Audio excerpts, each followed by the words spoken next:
vous couper, j'ai une immense admiration et estime pour vous, mais vous vous êtes fait piéger par la question. Les jeunes, c'est comme les PME, ça n'existe pas. C'est vous qui le dites. Non, mais attendez, laissez-moi juste finir ma phrase. Ce que je veux dire, c'est qu'en France, aujourd'hui, il y a deux catégories de jeunes. Ceux qui sont relativement privilégiés et qui ont, grâce à la crise, un potentiel énorme parce qu'ils vont voyager, parce qu'ils vont faire des études ailleurs, parce que c'est fabuleux la crise pour certains. Et puis, il y a les autres. Donc, c'était ma seule remarque. C'est dans vos remarques sur les jeunes, c'est comme pour les vieux. Les vieux cons, il y en a. Puis il y en a qui sont pas... je sais que les jeunes haïssent les vieux, à juste titre, parce qu'on a tout fait pour que vous... Je vais vous répondre, parce que comme c'est mon tour d'intervention, j'ai bien compris votre remarque. Il n'y a pas de tour, ça. Mais, c'est un truc de jeune, ça. Non, c'est pas un peu de jeune. Je vais vous dire, c'est votre remarque. Vous coupez la parole aussi. Oui, non, mais... Voilà. Non, mais ce qui est marrant, c'est que vous dites vous êtes fait piéger là où il s'agit d'un désaccord entre nous. Je me suis pas fait piéger. Je pense que il y a des aspirations qui sont absolument transversales et qui transcendent les niveaux sociaux et les situations de formation. Moi, je suis désolée, c'est limite, ça me choque ce que vous dites. C'est-à-dire que cette appétence à l'innovation et à la création, elle existe aussi chez un jeune qui est déscolarisé, qui a 17 ans. Forcément dans les élites. Est-ce que ça veut dire qu'il a les mêmes capacités que les autres de le mettre en œuvre et qu'il n'a pas des contraintes sociales qui sont plus fortes? Peut-être. Mais je parle de l'aspiration et de ce qui est moteur pour se développer soi-même et développer notre société. Et d'ailleurs, je pense qu'on fait une grave erreur de considérer que ces jeunes sont des gens qui ont des problèmes et ne sont pas des jeunes et des personnes qui ont des talents qu'on est incapable de discerner, et donc on les met dans la case à problème et ça arrange tout le monde. Donc, pardon, et c'est pas que des, ce n'est pas que des affirmations.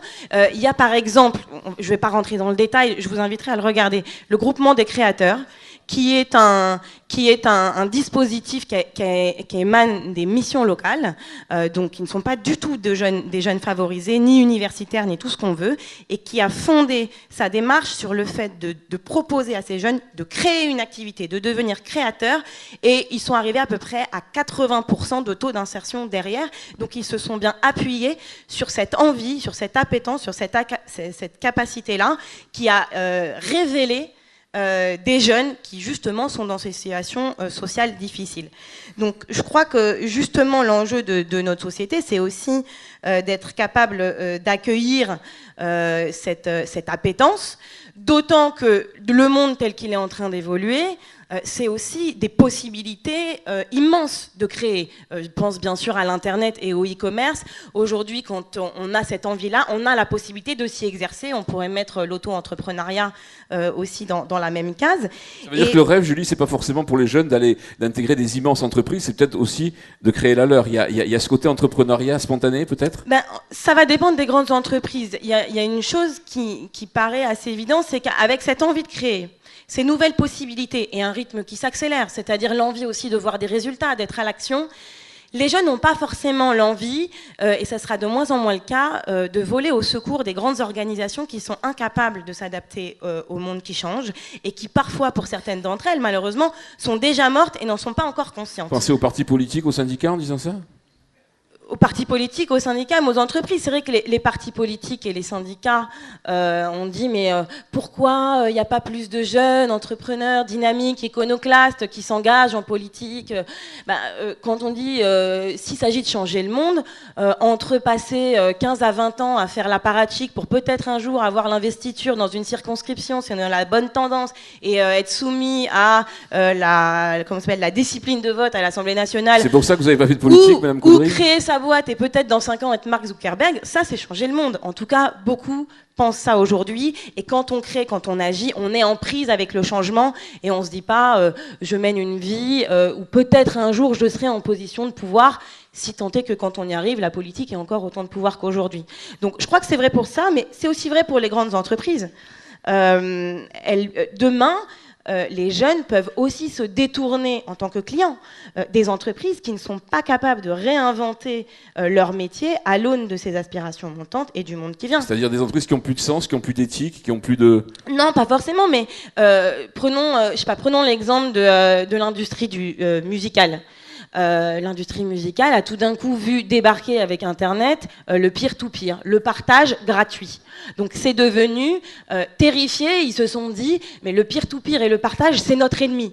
Et par là même, ceux qui partagent, donc nos clients, sont nos ennemis. Donc ils se sont retrouvés dans une situation où ils ont voulu bloquer le sens de l'histoire, et finalement c'est eux qui se sont mis en marge de l'histoire. Alors qu'on aurait tout à fait pu penser qu'ils se disent, ok, bon, la gratuité, on peut pas, on est une entreprise, mais le partage, cette valeur forte sur la musique, peut-être qu'on peut réinventer notre modèle économique pour devenir le lieu de partage de l'ensemble de ces jeunes et devenir nous-mêmes la communauté. C'est pas le choix qu'ils ont fait parce que leur première réaction, ça a été de résister au changement jusqu'au dernier moment, et le dernier moment, c'était trop tard. Et aujourd'hui, le jeu se passe ailleurs. Donc, il y a risque à ne pas voir ces aspirations montantes et cette envie pour les jeunes d'être dans le monde de demain. Et les organisations qui ne sont pas capables de s'y adapter, que ce soit en tant que recruteurs, en tant qu'offreurs de services, syndicats, politiques, risquent de se retrouver longtemps marginalisés du sens de l'histoire. Malheureusement, après, la fin, je ne sais pas la décrire. Je vais passer la parole à Bernard Spitz, parce qu'il veut réagir, mais j'avais une dernière question. L'histoire de la solidarité entre les générations, les jeunes qui payent pour la retraite des vieux, qui vont être vieux de plus en plus longtemps, est-ce que vous pensez que ça, c'était un socle de contrat social, de civilisation, en particulier en France et en Europe? Est-ce que ça, vous pensez que les nouvelles générations, elles vont ou pas le remettre en cause? Et puis après, on va évidemment entendre M. Bernard Spitz là-dessus. Je pense que, je disais, la question du partage et de la solidarité sont des valeurs fortes, mais aujourd'hui, les jeunes sont lucides. On ne peut pas leur faire, quoi. C'est-à-dire que quand il y a des combats d'insiders pour ne pas travailler un an de plus, quand ils savent qu'eux, ils vont payer toute leur vie, sûrement travailler 65 ou 67 et peut-être n'avoir droit à rien au bout du compte, ils sont pas dupes. Donc on nourrit pas leur envie d'être solidaire avec les autres, et les leçons de morale passent très mal auprès de jeunes qui ont très bien compris comment fonctionnent les règles du jeu. Et il y a eu une enquête il y a 2 ans mondiale qui a montré que la majorité des jeunes interrogés dans 25 pays n'étaient plus prêts à payer les retraites de leurs aînés et qui se retrouvaient plus dans des systèmes de solidarité communautaire ou affinitaire, c'est-à-dire on se choisit et on décide d'être solidaire entre nous, et que des systèmes qui s'imposent à tous, comme c'est le cas de notre protection sociale, il y a vraiment des obligations de veiller à la justice de cette solidarité, donc qu'elle soit réciproque. Mais c'est vrai que par rapport à tous ces grands systèmes, ces grandes institutions, aujourd'hui l'envie des jeunes, c'est plutôt de mettre leur énergie au service de l'émergence d'un monde nouveau qui foisonne d'initiatives et d'idées nouvelles, quitte à être tout petit en réseau avec d'autres tout petits et devenir plus gros, plutôt que d'essayer de sauver ou de faire bouger des institutions, des organisations qui sont l'héritage du monde d'hier. Alors Bernard Spitz, justement, sur cette question de solidarité entre les générations, vous l'avez dénoncé, votre réaction? Je n'ai pas dénoncé la solidarité entre les générations. Non, mais vous avez les risques, les dangers, oui. On est en train de l'abandonner. Mais d'abord, je remercie de donner la parole, et je me serais bien gardé d'interrompre... Comme l'a fait Olivier Pastré, de façon... je veux dire, regardons-nous... Regardez-vous. Dans la salle, je ne sais pas, comme ça, globalement, je dirais que c'est grosso modo 50-50 masculin-féminin, et puis toutes les pyramides d'âge. Regardez la tribune et tirez-en vous-même les conclusions. Je crois que ce n'est pas Julie qu'il fallait interrompre, elle aurait le droit de parler 2 fois plus que nous. Donc ça, c'est vraiment déjà un phénomène. Attends. Non, j'attends pas, je ne vais pas me laisser interrompre. 3 fois plus, mais ça n'empêche pas d'interrompre. Ça s'appelle le dialogue. Ça s'appelle oui, il avait à peine commencé, donc excuse-moi. Non, l'autre, si on fait le lien entre ce qui a été dit depuis le début de ce débat, au fond, c'est la question de comment on vit le changement. Il y a comment on le vit au niveau du monde, et puis comment on le vit au niveau de notre pays. Au niveau du monde, on a beaucoup dit, on a parlé de la Chine. Il serait d'ailleurs très intéressant de se poser la question de savoir s'il y avait un débat comme ça en Chine aujourd'hui, à Shanghai, avec des gens autour de nous, quels seraient les sujets qui viendraient spontanément à l'esprit. Je ne suis pas sûr que ce soit les mêmes que nous. La seule question, c'est est-ce qu'ils se préoccuperaient vraiment de savoir ce qu'on pense. Parce que c'est ça qui a changé dans le monde. C'est-à-dire que la France, mais aussi les États-Unis, c'est des pays qui ont toujours eu une vision dans le monde restreint qui était celui de l'après-Deuxième Guerre mondiale, une vision universaliste. C'est-à-dire que c'est eux qui pensaient les règles du jeu pour le reste du monde. Et chaque fois que le monde, quelque part, s'écartait de ça, c'était une incongruité. On faisait rentrer les gens dans l'ordre. Alors par la force, parfois, de temps en temps, mais aussi tout simplement par la pression économique, la pression des choses. Et puis cet ordre-là ne fonctionne pas. Alors aujourd'hui, l'économie, elle s'adapte assez vite. On voit très bien la puissance de la Chine. Elle n'a pas besoin d'être traduite. On la vit tous les jours. Les entreprises, le poids, effectivement, des touristes chinois qui commencent à se répandre, le poids de la finance chinoise qui aujourd'hui prête au monde. C'est pour ça que c'est très intéressant de pas simplement de s'occuper de ce que pense Standard & Poor's, mais aussi de regarder comment l'indice d'Agong juge les choses. Parce que quand vous regardiez l'indice d'Agong il y a 2 ans, vous vous aperceviez qu'en fait, il ressemblait beaucoup plus à la vision du monde d'aujourd'hui que celle de Standard & Poor's. C'était la vision du monde vue par ceux qui recevaient de l'argent versus ceux qui en prêtaient. C'est pas la même, mais c'était quand même intéressant de le savoir. Et on voyait déjà à l'époque, dans la hiérarchie des risques entre les entreprises ou entre les États, que la France était beaucoup plus proche de pays, disons, éloignés du monde, et que les États-Unis eux-mêmes n'étaient pas dans la première catégorie. Ils avaient tout de suite identifié, il y a 2 ans, les Chinois, regardaient la hiérarchie, ils voyaient que les pays fiables à leurs yeux, c'était quelques pays d'Europe du Nord, et puis l'Allemagne tout juste, et puis rien d'autre. Donc c'est quand même assez intéressant de voir comment l'évolution du monde se fait. Et il y a une question qui va se poser dans cet ordre du monde, c'est la question de la régulation internationale. C'est-à-dire que tout à l'heure, on a souligné que le G20 était un progrès. Alors c'est vrai que c'est un progrès parce que c'est simplement la reconnaissance du fait du poids des pays émergents, mais on est loin d'avoir tiré toutes les conséquences de ça. Aujourd'hui, toutes les organisations, tout l'ordre mondial, que ce soit le FMI, la Banque mondiale, etc., tout ça, c'est un ordre qui est hérité de 1945.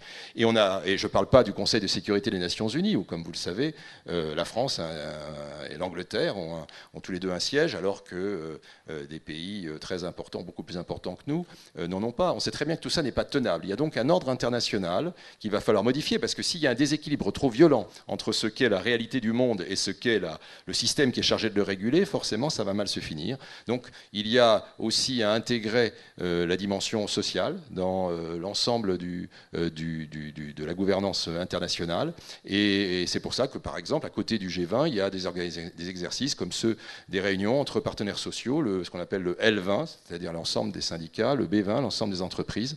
Tout ça, c'est un ordre nouveau qui est en train de se mettre en place. Après, ça, c'est comment on essaie de s'adapter au changement du monde. Puis il y a comment on essaie de s'adapter en France. Et là, effectivement, il y a un phénomène qui touche d'ailleurs aussi les Chinois, mais qui a des répercussions à l'intérieur de notre propre pays, c'est le vieillissement de la population. Vous disiez tout à l'heure au début, est-ce que c'est une bonne nouvelle ou c'est une mauvaise nouvelle? C'est une très bonne nouvelle, c'est une excellente nouvelle, surtout pour ceux qui en profitent. Mais enfin, ça a quand même quelques petites conséquences.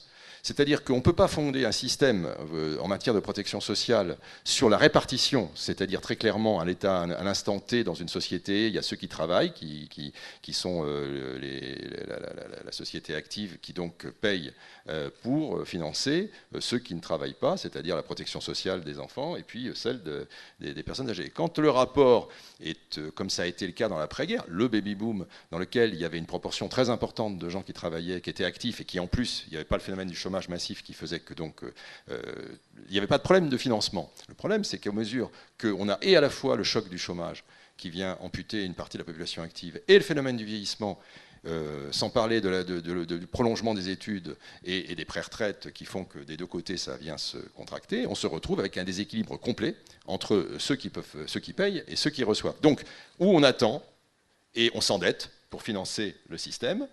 Et ça s'appelle la spoliation des jeunes, puisque en gros, on accumule ainsi une dette qui devient insupportable et qui donc va leur être repassée, ou bien on s'adapte.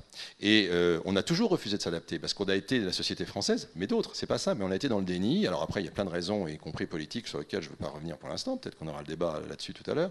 Mais donc aujourd'hui, on constate qu'on a effectivement toutes les conditions d'une incroyable injustice au sens du contraire de la solidarité entre générations. Nous aurons été, et beaucoup de nous dans cette salle, la génération qui aura vécu au crochet de ses enfants. Ça n'est simplement jamais arrivé dans l'histoire du pays. On a toujours considéré qu'on devait faire des efforts pour les générations suivantes. Ça veut dire qu'on a déjà cassé le contrat social.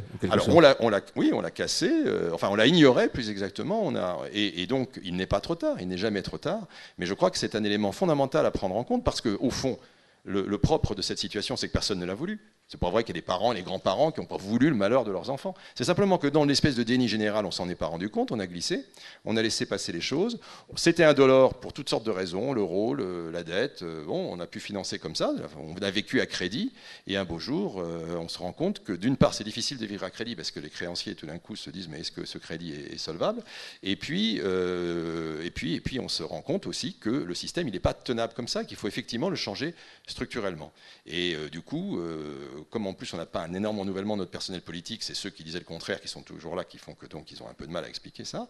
Et donc voilà, la France est face à ses responsabilités et nous sommes, nous collectivement, face à ça. Mais je pense que c'est parfaitement faisable parce que s'il y a bien une chose sur laquelle l'ensemble de la population française peut se retrouver, quelles que soient ses considérations, c'est sur l'idée qu'il faut maintenant donner sa chance aux jeunes. Parce que c'est eux qui feront vivre le système, c'est à la fois moral et c'est en même temps notre intérêt. Alors, donner sa chance aux jeunes, on va maintenant passer la parole à deux jeunes, j'allais dire presque à la jeunesse éternelle, c'est Igor et Grishka. Igor, effectivement, et Grishka, vous avez entendu l'essentiel de ces propos. On a le sentiment que, notre monde, il est encore plombé, si j'ose dire, par un certain nombre d'inerties, par un certain nombre d'épées de Damoclès comme ça qui flottent au-dessus de nos têtes. Est-ce que finalement, il ne faut pas se tourner vers la science, vers la recherche, vers cet avenir technologique, biologique, qui va peut-être finalement, on a vu que certaines inventions avaient changé le cours de l'humanité. Est-ce que vous n'avez pas le sentiment aujourd'hui que on a besoin effectivement des scientifiques et de la science pour nous faire ce grand saut qui pourrait peut-être résoudre beaucoup de choses? Merci. Eh bien, bonsoir à tous et on est très heureux d'être ici. On est très fiers aussi de participer à cette grande évocation.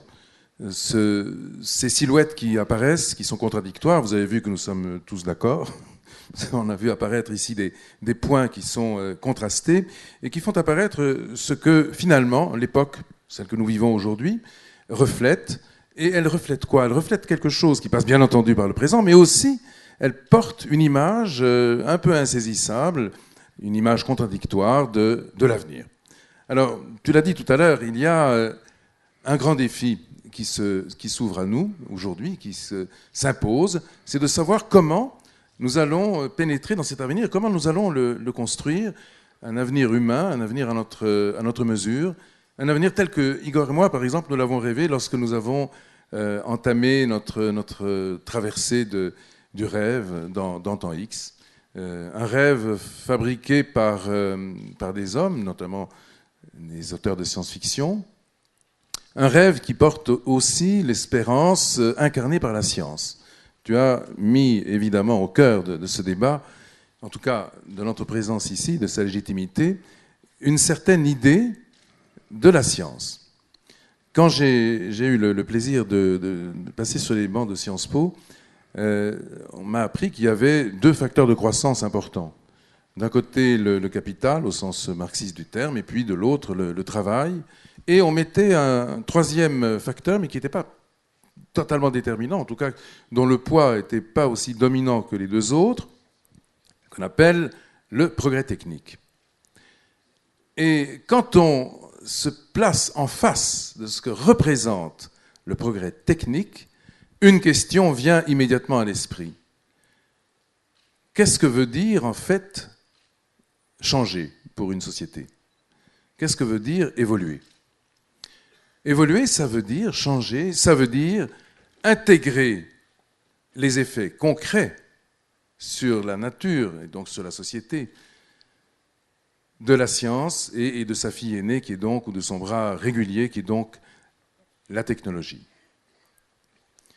Donc, la science est au cœur du changement. Ça répond partiellement à ce que tu disais. Alors, la question, Grishka, c'est de dire, aujourd'hui, globalement, la communauté scientifique s'accorde à dire que dans les années 2025-2030, on va faire un espèce